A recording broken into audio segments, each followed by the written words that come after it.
I mean, fast. This is the lit. What? I'm gonna run out of battery, so we have to really do it. Yeah. All So right. Well, I'm gonna look. You run out. I'm gonna carry on. It's very fair short. enough. This Fair is enough. the lit.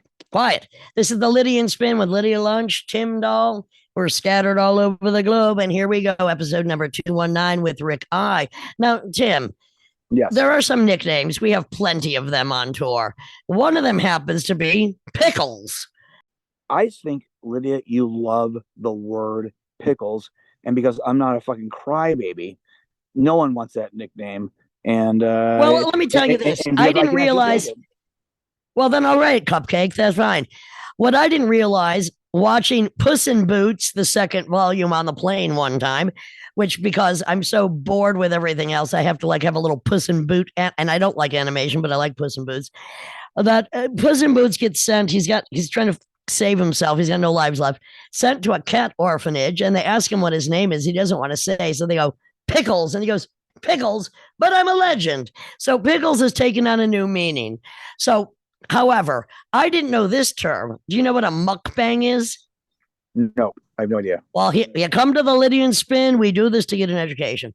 So, Okay. a mukbang, it's mainly when the South Korean, like they're just eating food for the audience. Sure. Okay, like overeating and whatever.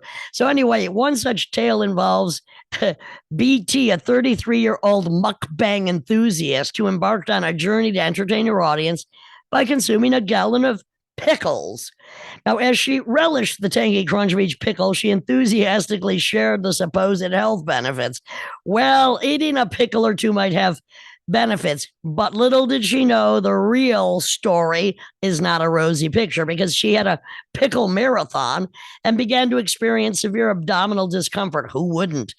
And her body retaliated against the sudden influx of sodium, leading to intense bloating and multiple Yeah. trips to the bathroom. God knows what she did there. As the hours passed, her condition deteriorated rapidly, and she experienced a splitting headache, slurred speech, and lost consciousness.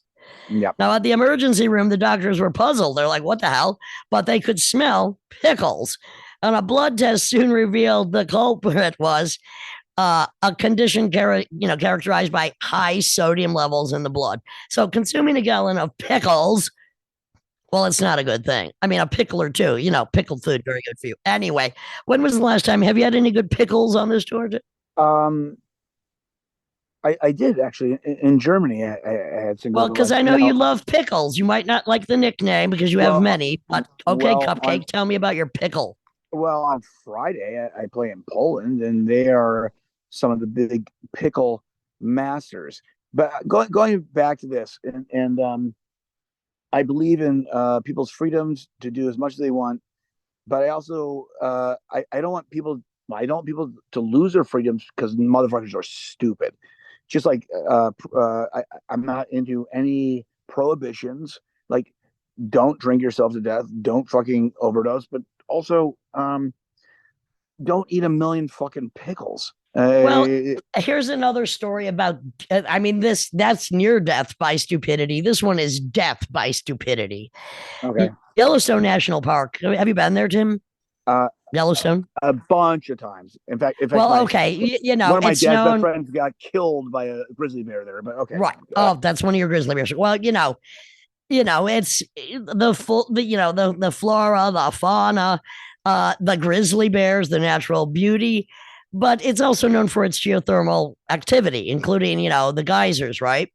So a man, Colin Scott, found this out, tragic circumstance, after attempting an in and out hot drop in one of the springs, which turned out to be something called a boiling acidic pool.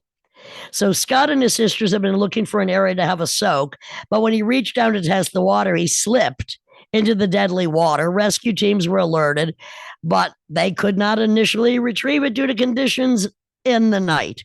The following day, his body had dissolved to the extent that a rescue team could not even recover any amount of significant remains.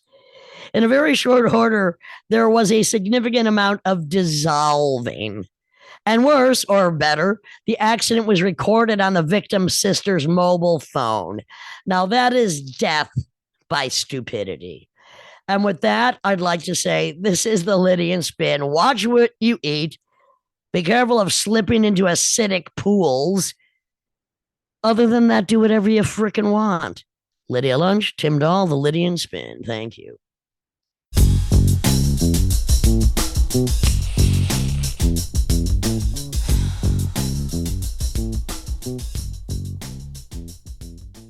This is the Lydian Spin with Lydia Lunch, Tim Dahl, and our special guest who's really responsible for a lot of the stuff that goes down in Denton, Texas, where I just came from at Rubber Gloves. It's Rick I, he's such a nice guy and he makes very ruthless music. So I like that combination. I did think I once told his band the first time I met him that they shouldn't wear shorts on stage, but I mean, that's the least of my worries at this point. I'm in bed with a slip on. Nobody ever told me I shouldn't do that. How you doing, Rick? Great. You also said we were the most evil band you had seen since No Trend, which I found very And you know what? flattering. Again, so true. When I was reviewing, I'm like, No Trend, No Wave. And, you know, No Trend being one of my favorite bands. And finally, somebody came up to me and said, No Trend. And I'm like, maybe only me and Rick I likes No Trend. Yeah. Well, Rick likes a lot of things, and he's running or helping book one of the best clubs in America right now. Rubber Gloves. I have to say it is the one of the Denton scene, first of all, and then Rubber Gloves is one of the best clubs in America right now. Thank you, Rick. And so, Rick, let me ask you this: with all the corporate takeovers of booking venues, etc., Rubber Gloves is independent. And in fact, I think you told me that Marty Rev, when he was there, said, "Where's the money coming from?" Because he actually wants to fucking know. And it actually is, for better or for worse, real capitalism. The artists come out and it's not attached to some fucking conglomerate. Am I wrong about that? Not wrong at all. We've never had any corporate sponsors. We've had like small breweries throw shows or like a record store or something, but there's no corporate funding whatsoever. Like we would never do that. How long have you been working with Rubber Gloves, Rick? I started in 2019 when it reopened. It closed from 2016 to 2019 due to a divorce, and then it opened with a new staff, and it's the best it's ever been. I have to say, Chad pulls some fantastic tricks out of his hat there. Chad is the main dude there. He was fantastic, and we had a great time. So let's go back to the beginning. When did you start? When did you pick up that assaultive weapon you call a guitar? Well, I started playing guitar in 2004, and at first I had like ambitions of being like a metal shredder. And at one point, I injured my arm tossing and turning. My arm was hanging off the side of the bed, and I got some nerve damage. And I found myself so frustrated with the nerve damage that I started playing like real ugly guitar, and that was the only way to cope with it. And then I searched out music with like ugly guitar, and that's kind of how I fell into this world Of ugly noise, non-music, non-rock. Yes, yeah, non-music propulsion, noise propulsion. And I moved to Denton. Were you drunk when you paralyzed your arm? No, I was probably really high. Okay. Yeah, I was a teenager. I did drink when I was a teenager, but not that much at this point. No. So were you? When did you get your guitar? When you were 14? Did you say? Yeah. That makes sense. So who was influencing you at that point? You're 14, you get a guitar, you're like, I want to be a metal shredder. I paralyzed my arm. But who were some of your musical influences as a youngster? Early Slayer, and then the first music I ever listened to was probably like Frank Zappa, and that led to Captain Beefheart. So I kind of knew about that kind of stuff. And then also like real generic stuff like Nirvana, Dead Kennedys, Black Flag. What about Voivod? Sure, yeah, that's a little later, but definitely liked them in high school. Yeah, I was into prog too, like King Crimson. So Voivod was kind of right in all of their like, yeah, they're great. So, I don't know why Voivod came to mind, but it just somehow flew into my head. So, Rick, when were you born again? I was born in 1990, one of the greatest years for music. What a newbie. So you grew up, no, but you grew up with this internet reality where you could discover everything with your fingertips. Now, not everyone exploited it like you did, but you kept on going deeper and deeper and deeper. Where you discovered Lydia, you discovered my band Child Abuse, and you actually hunted us out. You reached out to us. What made you want to keep on going? Why weren't you satisfied with the status quo? Well, I always found the weirder, more like esoteric niche music, the better. Like the most character. Like I'm really driven to character as an artist, and bland copycat is not my thing. Like I want somebody who has their own aesthetic that no one's ever done before, and someone that's going to keep digging deeper as they go on. Now you said character, but some of the titles of your band might be considered caricatures. I mean, Bukkake Mom, which I did like that band a lot. I'm like, change your shorts, change the name, kids. Yeah, that's what a lot of people wanted us to do. But you guys were, with gay cum daddies, all these transgressive names. Tell us more of the names, Rick. Go ahead first. I got to hear the list. I looked it up, but I can't remember. We got Bukkake Moms. We got Gay Cum Daddies. I'm in Flesh Narc, Vomitatrix with Tim, and then I have other bands like Problem Dog. That one's not as transgressive. Like this band Bitch Teeth a long time ago. That was pre Bukkake Moms.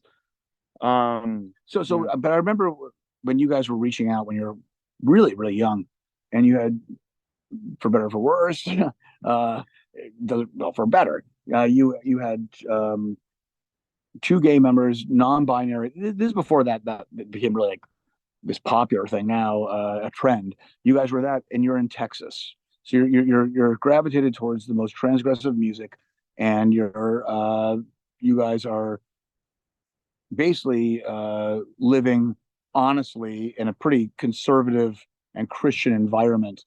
Did you get blowback? How was that? Well, excuse me, Tim, but also let's not forget that Texas, before Rick I was born, also had things like the Butthole Surfers, 13th Floor Elevators, even ZZ Top at his weirdest.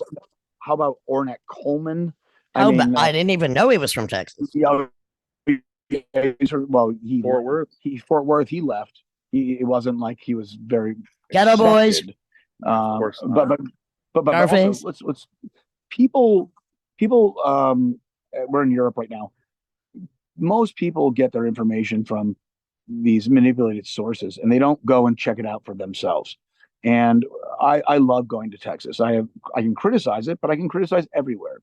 I just got back from 4 shows in Texas with Kevin Shea. I had a blast. And it's also produced a lot of great musicians, including Lightning Hopkins. I mean, the list goes on, actually. And also, I mean, look, a place that is conservative, that is like irritating in that way, it will cause rebellion to form. So, Rick, you're 14. When did you get into your first band? Oh, I played in bands that went nowhere from 14 to like 20. Well, has that changed? Oh, I'm in Europe. That's good. Enjoy yourself. For a minute, I was playing like 100 gigs a year, if not more. Well, so, just like yourself, Lydia. Okay, wait. Let's go back to 100 hang on. 100 gigs a year is a freaking accomplishment. Yeah. How many bands were you in at the time? Oh, probably 6 or 7. But most of it would be 1 or 2, like holding the lion's share of the gigs. Rick is driven and curious, and I have to say, not to give you too many compliments right in front of you, Rick, that's a rebellion in itself. A lot of people are very complacent, being spoon-fed everything at the tips of their fingers, and you wanted more than that. Even growing up in the smartphone era and the internet era, and you said, Did you grow up in Denton, Rick? I grew up in Dallas in a suburb, but once I moved to Denton, I really flourished and became who I am. I didn't relate with people until meeting other artists, and Dallas is a wasteland for art. Yeah. For most of there was a little period where it was great in the 2010s, but that was after the music for me had established. So for those who don't know about Denton, Texas. Right, because Denton is now like what Austin once was, what New York might have been, and you're very responsible for that in a sense. Always better, Lydia. Like the one time, and I'll never go back. But one time I played South by Southwest. Oh, never. It was so horrible, but Yeah. I spin-off show in Denton, and that was the highlight of that trip. I played a house show. I walk out. I had, with no irony, homosexual black guys in cowboy hats wanting to talk to me about Eric Dolphy, and I'm like, this exists. I couldn't fucking In believe Denton. it. Yeah, in Denton. Yeah. All right, so let's go back to your starting in bands. And I mean, you did have the internet. A lot of us started touring before there was the internet. I can't even figure out how we did it. But so, how did you even book 100 shows in 1 year? I mean, is it because you developed a friend network, or how'd you manage that? Because that's an accomplishment.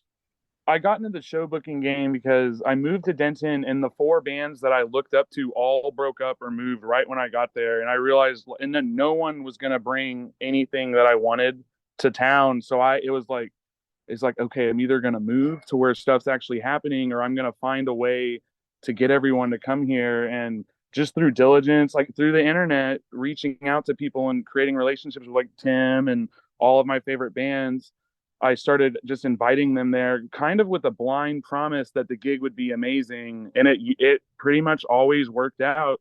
And we've just built this whole scene. And but like, not to take all the credit, because there was an infrastructure, but it really died right when I showed up. So like, I kind of had to work from nothing with no help. And I just found I wouldn't even book the bands that were popular. I would book all the weirdest, freakiest things I could, and my bands, and it just grew and grew, and it got way bigger than I ever imagined. Well, and that's one of the hang on, that's one of the things that brings this collective together is we've had to book so many of our own shows. We had to curate. We had to create an environment in which we could put on what we wanted to put on. Who comes or not doesn't matter. That's what Weasel has done. That's what Tim has done. You've done. I've done. That's what we have to do. Is you have to kind of do it yourself. And so much of this game, this beyond alternative game. One reason I believe I'm working with Rick right now and have worked with him is the Scrappy Pack, the actual Outlaws and the Rebellion.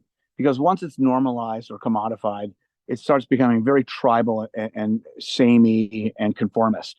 And he has a Scrappy Pack of transgressive challenges, musical challenges.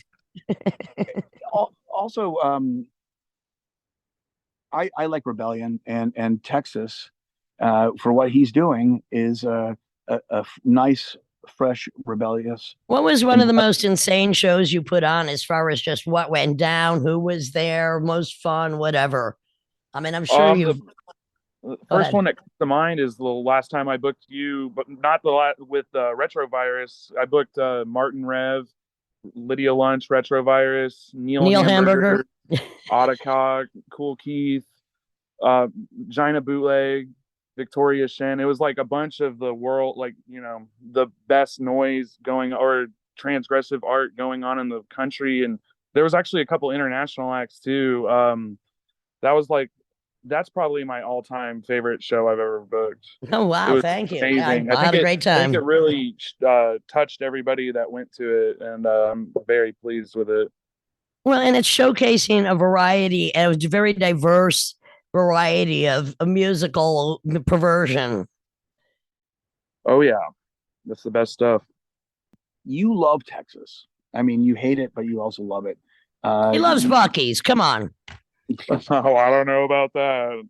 Well, I'd invest, but they're not on the market. But what did you think? I don't know if I like the toilets at Buc-ee's. Yeah, the toilets are pretty nice. So Rick experienced one of his first nationalist racist experiences. Wait, so it was what? What'd you say? The first nationalist racist kind of experiences aimed towards him. We were in rural backwoods France the other day, and he had to piss really badly. And we went to this gas station garage, and the guy said in English, "Because you don't speak French, I'm not letting you use the fucking toilet." And he was, he was annoyed because he still had to piss. And I said, "Well, guess what? When certain people can't speak English and they're minorities and they're in Texas, they have to deal with that shit too. And this is just the reality of provincialism and tribalism and nationalism. But Well, Tim, if it would have been me, I would have pissed on his shoe, but that's just me. I told him he should have just taken out his dick right in front of him and go, here goes nothing. You can't really stop the stream. Can't really stop the stream once it starts. He said one of them was holding a crowbar. I don't know if my wiener can stand up to the crowbar. Yeah. Well, you could have flashed your ass, but that would have been a dangerous liaison, no doubt. Definitely. Sorry, Big Lou's coming out. Thought about it. So I told the story before, but this band that I'm touring on, Vomitatrix, we toured in Texas, and I said this before, but after the show in Houston, we got the wrong address, and the motherfucker came out with a fucking gun, and Rick didn't flinch at all. Actually, I was kind of impressed. I'm shaking my head because I'm just thinking that I just recently got a training certificate back after it having been absconded by somebody else for about a couple of decades. So Rick, you grew up with conservative parents, and you chose. Are they religious? No, they're not religious. They're just right-wing economic right-wingers. But you chose your own path, and the current state of Texas politics, as the Dallas area is one of the fastest growing metropolitan areas in America, and tech is moving in, and the demographics are changing. Will what's going on? It's the gerrymandering. Gerrymandering. Will that ever be taken down, or will the real democracy and the real representation ever be acknowledged in Texas? What's your feeling? Never. I think the tech people, they're all California Republicans, so they just have slightly different values, but they don't want they're not going to push for a liberal agenda. Texas, I think, is locked in the red, unfortunately. What about as certain prohibitions on drug laws are being lifted throughout the country? When will Texas ever do that? No, I think it will be one of the last states because of the prison complex. It's one of the biggest industries in Texas. It's like $1 billion industry. So the prison, like, they just want to put you in prison there. Like, they profit off of it. So we're not. I wish, like, I'm a huge weed head, so I'm holding out for the weed and the mushrooms. So, but the different counties, like Austin, which is a big tech city right now, the different counties also have some of their own rules. How does that work? Well, it's decriminalized. In Denton, they decriminalized weed, but the police said they weren't going to follow it. I guess it was optional. Austin might somehow get weed first, but they're also being overran. I feel like Austin is being turned into even more business-minded, kind of like Dallas. Texas is getting real economic. Like, all the freaks are getting pushed out even more than ever. Well, where are they going? No, a lot of them go to New York, Denver, Chicago. Why Denver? Denver is like a weird white flight liberal zone from my experience. Like, I feel like I haven't been there in over 10 years, but I feel like it must be like Portland and San Francisco. It's not my town. But that Mike Davis, one of my favorite writers about, just the injustice of life on this planet, coined the phrase prison industrial complex. I did not know. And actually, Rick, I used to do a lot of talk about prisons in Texas under that cunt, 3 strikes you're out, Clinton. Just having a flashback. Thank you. Is that in Houston? Everywhere. I would, the Cactus Cafe, Houston, right. Dallas. I did a lot of, I was on a prison rant for a while. When I got off the war rant, I got on the prison rant. I'm always ranting. I did ask you the other day, have you ever been in situations there where you were scared and you did have an answer? You broke down outside of Waco once, and you were with your crew, and that your gut feeling was that we got to get out of here as soon as possible because there's some judge, jury, executioner coming down. Yeah, they're staring at you. Well, I had my queer friends with me. Matt's in pink pants and a pink shirt, and we have all of our gear in our truck, and everyone was sizing us up. It was like some vulture shit, and I actually ended up getting this real nice Mexican guy to fix our car enough to drive home. We had to miss the gig, unfortunately, but You saved your better lives. yeah, we were stranded in some Texas Chainsaw Massacre hick. I don't even know it was like a population of like 70 shit town in the middle of, in between Waco and Dallas. Not great. No one wants to go there. Yeah. Lots of guns. It's Stupidity, very threatening. conservative, prejudice, macho. Welcome to Texas, assholes. I'm gonna redirect this. What do you love about Texas?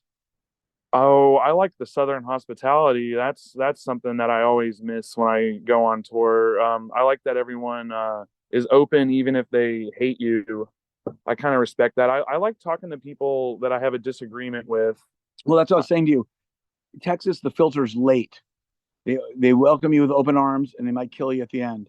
Massachusetts, the filter's immediate. You're not allowed, but when it comes time to vote, they don't want people put in a cage for the rest of their lives. It's interesting where the filters are with these fucking things. And France doesn't even want you to piss if you don't speak French. Yes. Right now, Rick and I are in Bremen, Germany, and the venue we're playing was a former Nazi bunker, and but it's been taken over now in 2023. It's run by artists, and they have a performance space. And so where I'm connecting the thread is Rick and his Texas thing. It's basically like there is power to art, and there is power to commitment to create your own reality and redirect it in very positive ways. And Lydia, you've done that. I mean, Rick's doing that, but a lot of people feel powerless. But there is power to actual. Well, look, it's hard work. The issue is this: people might feel powerless, but they also have to realize, and it's interesting because somebody asked me the other day, like, who still exists from when you began that's doing something? And I had to really, I'm like, well, probably more the photographers or the filmmakers or the visual artists, but being a musician in this kind of reality that we seem to create for ourselves, it's fucking hard work. I like to say, I work 9 to 5, 9 a.m. to 5 a.m. It's tough. So you got to really be committed, but you can get shit happening. If it's not happening where you are and you want it to happen, fucking get it happening. But you got to make the commitment. And it is easier in Europe for the most part. I'm going to ask you this, Rick. Your generation and the generation below you have been screwed. Totally screwed by existence itself. By the environment, by the economic makeup, etc. And there's a lot of bitterness. There's even catastrophe, kamikaze rebellion. What motivates you to be determined and positive, and what makes you want to contribute more as opposed to wanting to blow the whole fucking thing up? Well, wait a second. First of all, his guitar can sound quite like a one-man war zone, very bombastic. So in a sense, he is blowing shit up, but please carry on, Rick. But through abstraction and art, that's different than Rittenhouse going it with a fucking semi-automatic. It's a different reaction. Yet in your generation, we're seeing a lot of that. Yeah, you just have to fight for what you believe in and empower your people and take them as far as they possibly can. Even if we hypothetically have been screwed, you just have to be tenacious and determined and get what you can out of the system. And I also try to live outside of the system as much as possible because of just there's no point in constraints hanging on to the politics that are going on. Like I have no one lobbying for me there, so there's no victory in sight. So I just live outside of that, and I try to create a bubble of art and meaning and expression that cause people or give people hope and a reason to live, really. Like so in the era. Well, wait a second, and thank you for that, Rick. But I also want to say, to compare the here and the now or the here and the now with anywhere else, basically a lot of it is all the frickin' same. The individual has always been at a disadvantage. The weirdo has always been at a disadvantage. There's always been war whores dominating the entire fucking planet. There's always either been starvations or plagues. There's always been assholes in control. So now with the advance of technology, which obviously civilization intellectually has not fucking advanced for the most part, because 174 countries are still in fucking war. Is it better now? Is it worse now? No. In some ways, it's quite the fucking same as it ever was, which is the sad reality. Is it worse catastrophically, environmentally? Yes, but let's not forget there's been many other extinctions and we're still here. I just had to get that little rant in because I rant. Love it. So I relieve myself. Forgive me for being generationally critical here, but the generalization about the hyper preciousness of your generation below. What do you think about that? I think there's some merit to it. I think everyone's real sensitive, and I find in my generation there's like a big push to be weak, and that kind of drives me crazy. I don't understand why everyone wants to accept complacency and mediocrity. So I agree with you on that. That kind of motivates me to go harder. I'm inspired by like Michael Jordan more than Mental Health Day. I'll give a shout out to Maria Bamford's special called "Weakness is the New Brand." A female comedian who's actually lost her mind numerous times, including on stage, in these times, which are the same as the Middle Ages or any other time in history. But yeah, the weakness thing is, but at the same time, look, we have the new conservatism, new Puritanism, and then we have Grindr and Tinder and Cardi B. We have such a schizophrenic example of then we have mass murdering teenagers. It's so extreme, the divide, which is, I'm not saying that everything should commodify toward the center, but we also have more information overload to know about all the crap that goes on, as well as the positive things. Do you think the weakness popular trend of weakness as an identity is from the top down and actually exploiting the class divide and basically encouraging this, or do you think this is a collective collective consciousness, a collective agreement about how society should behave? Very good question. I think it starts with the elite, and then the complacency sits in with the general population. I think a lot of people are encouraged to not try and not push their issues, and instead just conform. And I think collective consciousness does accept it, maybe out of laziness and depression and hopelessness. But don't you think that's a byproduct? I mean, if you have 100 people that have everything, and people have nothing, how could that not be encouraged? Well, yeah, and it's at some point too. It's whether it's weakness, laziness, or just I give up. Because look, it is hard to think you're going to make any fucking difference at anything, no matter what you do. You got to really believe in what you're doing to think I'm going to bother enough to just do this, especially in the positions that all of us are in on this podcast, which is we are kicking against the motherfucking pricks.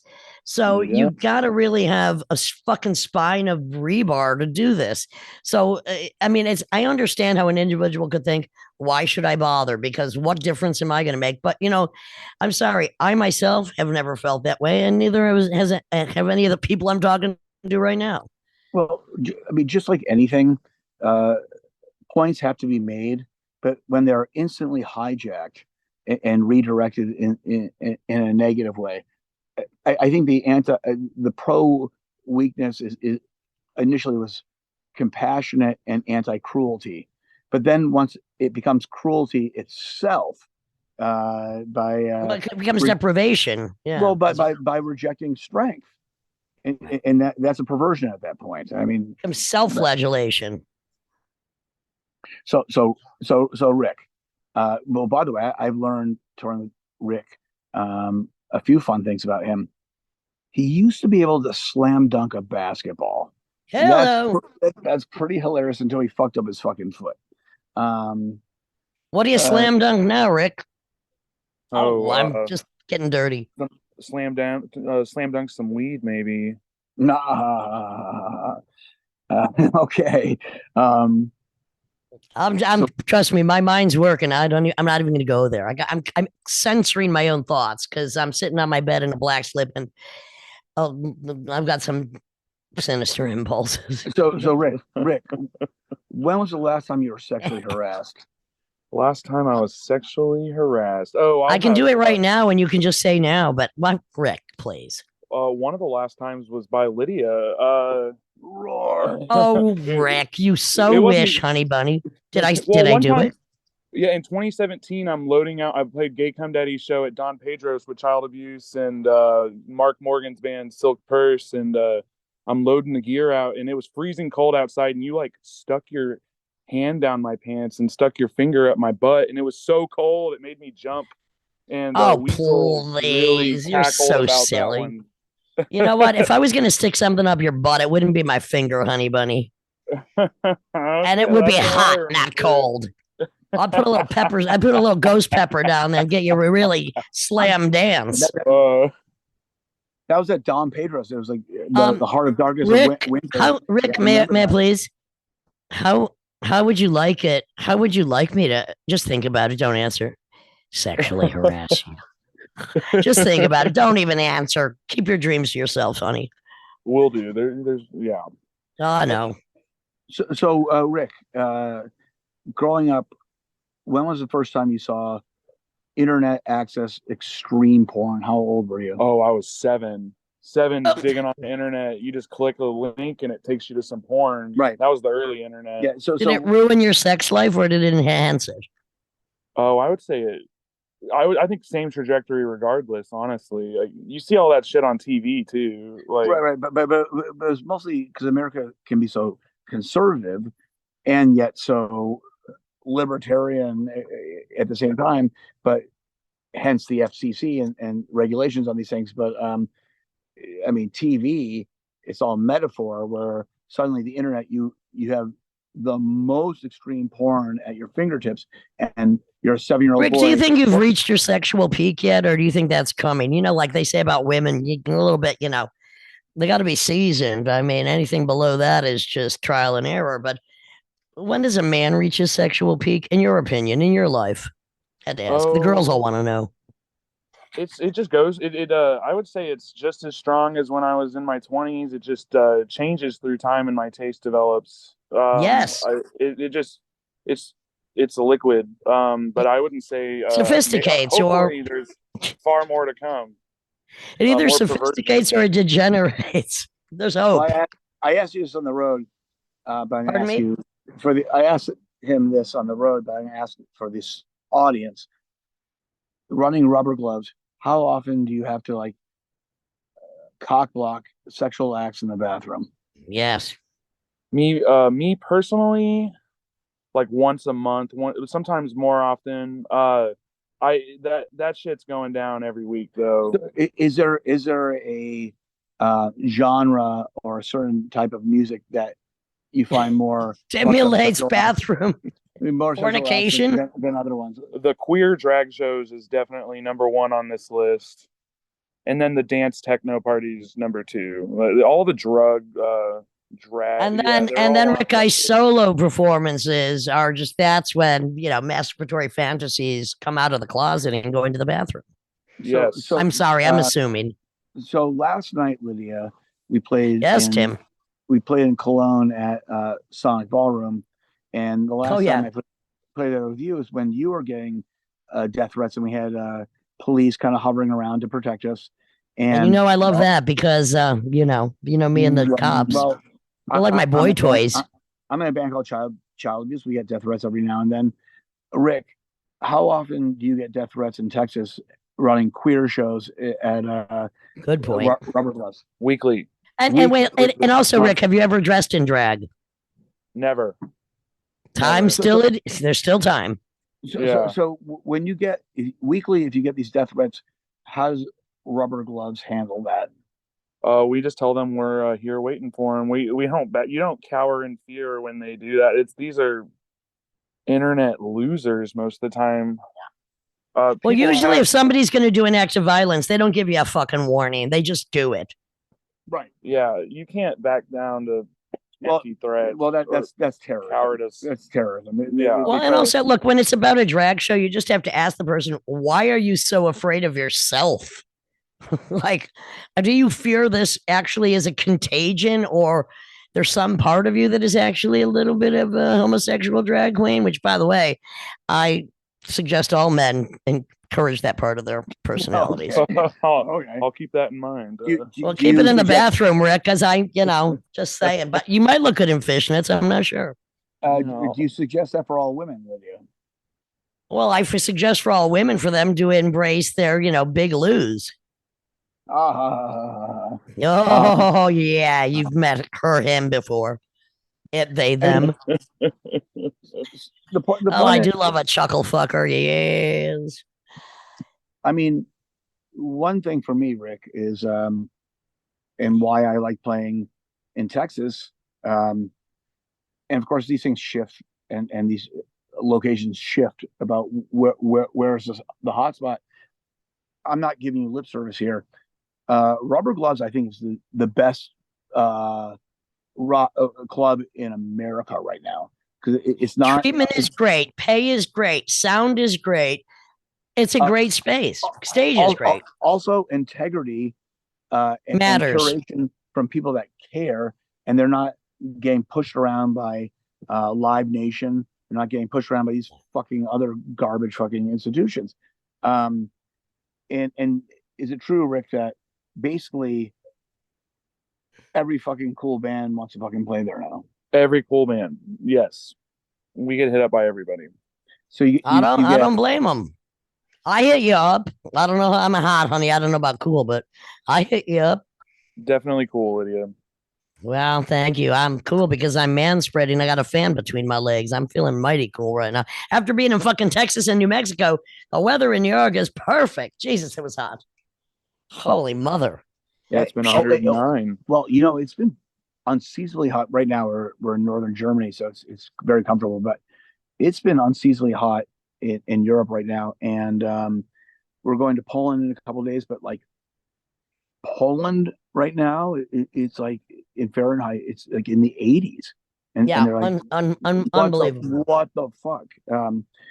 Anyhow, I love this podcast, but my phone is running out of batteries. And you know what? I can understand that. We covered a lot of ground. We covered more ground than Texas is known for. I didn't know Texas had so many lakes. That's what I learned in Texas. Well, guess what? Trust the witch, your intuition. I asked Rick today, I go, what are your favorite swimming places in Texas? And he kind of the San Marcos River. Well, okay. I had a feeling.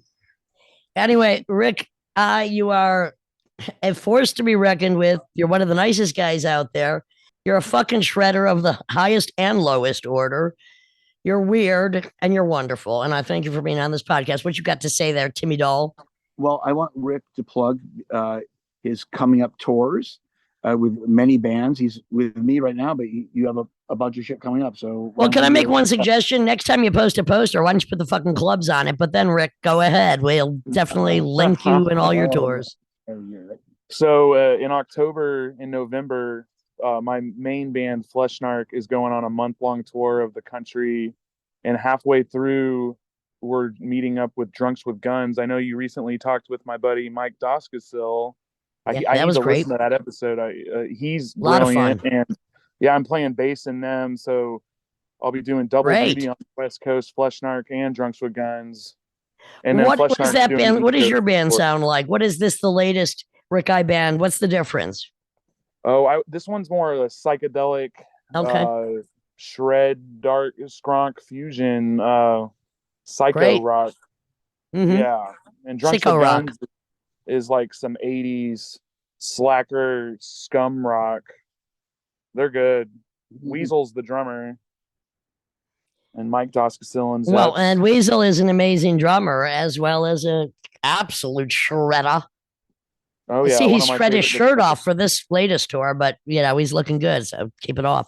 I don't know why he doesn't play without his pants on. I mean, his greatest feature is his bubble butt. I mean, I'm just voting for that next time. I'm saying, not in retrovirus, however.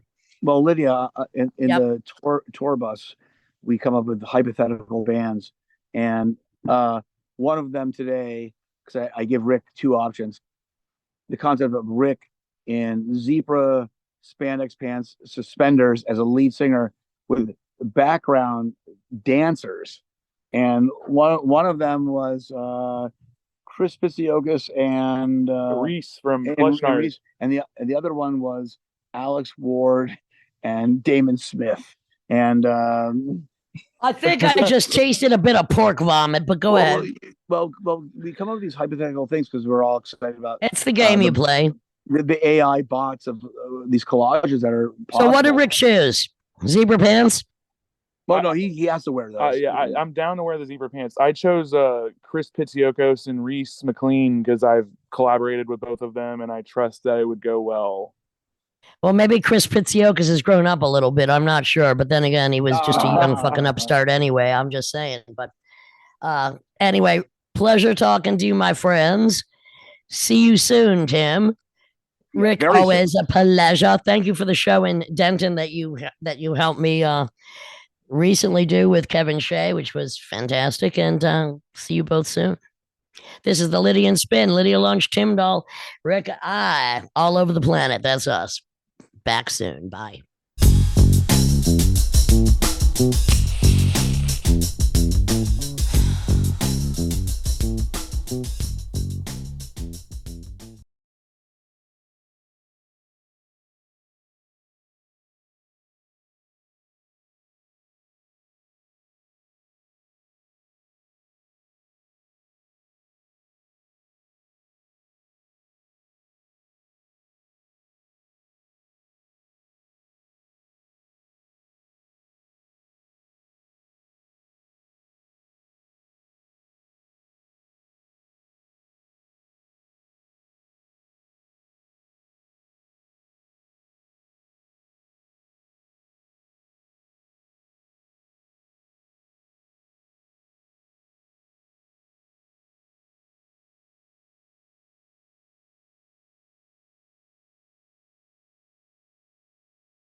Bye.